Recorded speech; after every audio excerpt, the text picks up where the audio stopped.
Hey guys, so as many of you might know, tomorrow is May the 4th, which is Star Wars Day.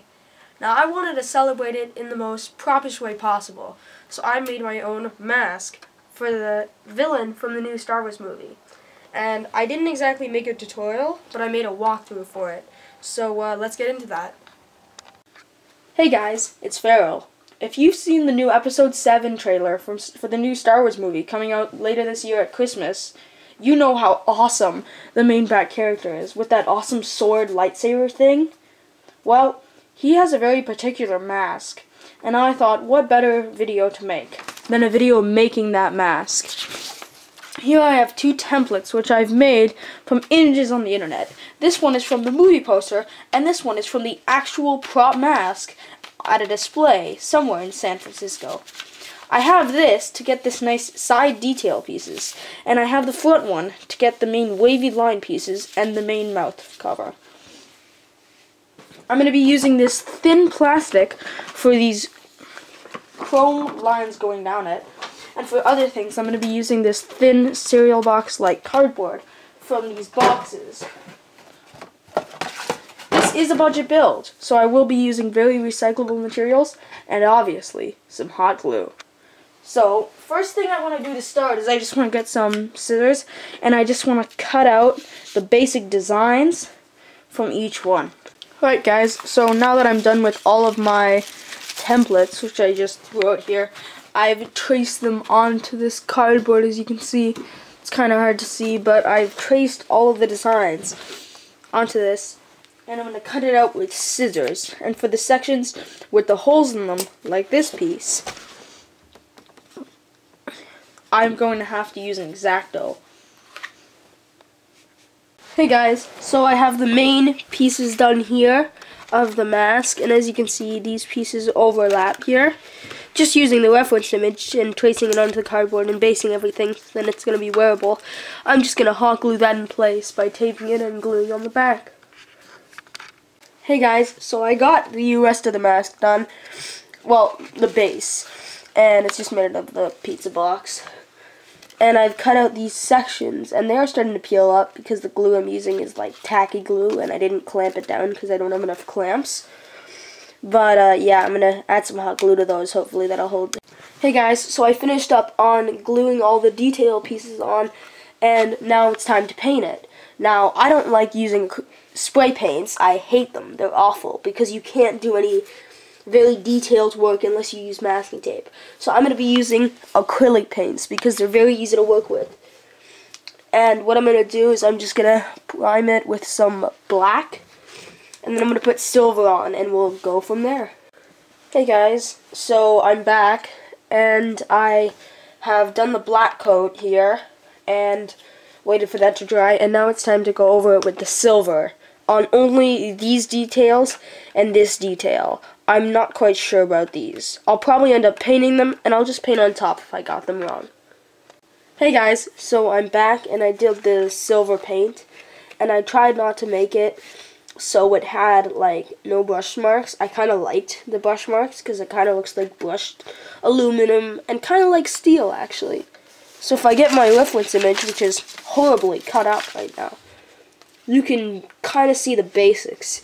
And the eyes are, I'm not quite sure because this was on a mannequin at the display at the Comic-Con or some type of convention, and that might be the mannequin or that might be a lens, but I think I'm going to decide to use the lens because I would love that look. And down here, when you come down here, you get to these like kind of like General Grievous detail pieces, I guess. You can see down here, and I'll have to work on those. But yeah, I really like how it's coming out. It has the basic look to it, and I really like how the silver paint is showing up on top of the black. It like gives it that nice, you know, brushed metal look. And yeah, so I'll check back once I have some more ideas on this. Hey guys, so I have the mask all the way painted right now, and I tried to make it look like metal by doing like a light brush on top of it after I did my first coat. And I've just gotten a permanent marker, and I've drawn on the little details, which are actually the scratches, and I'm going to add a little bit extra battle damage all over the whole thing. But if you look at the photo, you'll notice it has a lens. Now, I just made this by getting a piece of plastic that I had and getting this Bix marker, you can see here, and just coloring on top of the plastic. And that gets this, which if I hold it up to the camera, you can see straight through it. Not so much with the camera, but you can see straight through it. And yeah, I'm just going to get this, cut it to size, and hot glue it inside the mask. If I ever do end up making this again, I'll probably make it out of foam, because it has been pretty annoying trying to get like the edges a bit curved. But yeah, this is just for the 4th, so I think it'll be okay. So I can't trace onto this with any other color, even another black, because I won't be able to see it. So I just have to wing it and just guess where the lines would be, and then cut it to shape there. And hopefully I'll get close enough. I'll just try my best. Hey guys, so I got the lens done. I just did my best and made a small little rectangle, and that will fit in that spot. And if I just bring this up the camera, as I said before again, you can see through it clearly. And since my head is going to be in there, there's not going to be any way from light to come out of it, so it'll just look black. You won't even see anything through it. And if I just hold this up here, you can see what I mean. And I am going to add in the other details, because without those, it pretty much just kind of looks like RoboCop. And this piece, one of these strips, has started to pull up, so I'm just going to reinforce that with some hot glue. And yeah, once I have this glued in, I'm going to work on the detailed paint. Hey guys, so I've got the mask. I glued in the visor, I guess, and it looks pretty good. I really like it, and as I also said before, it is see-through. But if you notice at the bottom, it has this weird General Grievous shape type thing. And just using a reference image, I traced that out, and I'm just going to cut that into shape, because that is how it looks. And I'm just going to use some heavy-duty scissors and go nice and slow to get a clean cut. So I now have that perfect shape cut out, and it fits my face just perfectly. And now it's time to battle damage this thing and to weather it. Now, I don't have any particular way to weather this, so I'm just gonna have some fun with my battle damage paints. I'm just gonna use some cinnamon brown, I guess, and this black, and I'm gonna start adding in the small little details. And I have something I like to call a hard brush, and it's basically a brush that you dunk in latex paint or any kind of paint, and you let some of it dry by using a hairdryer, or you just wait a really long time. Then you wipe away the water, and there's still a bit of that paint left over, which makes the brush really thick and lets bits stick out. This is what I like to use for weathering, because it's really, you can really like brush things, and it's a very light piece.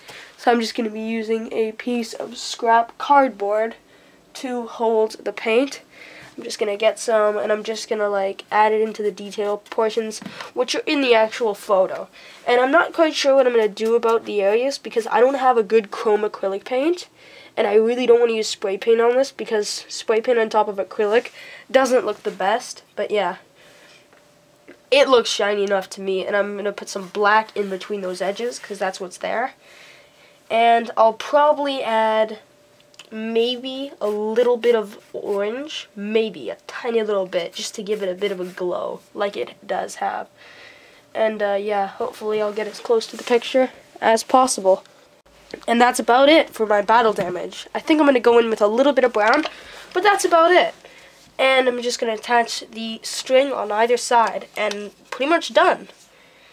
So I'm just going to blend this, maybe even add a little black to it, because it really, you don't have to be stingy. I'm going to wipe away this anyway. Just barely any, really. Just put that on. 3, 2, 1. Wipe it away. Oh man, that left a very nice battle damage look. I like it.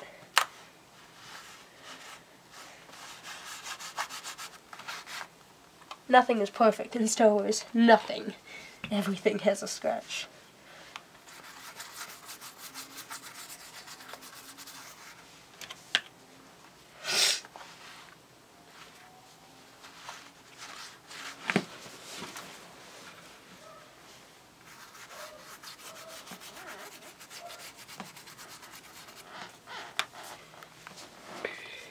Hey guys, so I'm back, and it's done! All I have to do is hot glue this string down, and that's that. So, a really cheap, simple, and effective build. And it's perfect for the May the 4th be with you.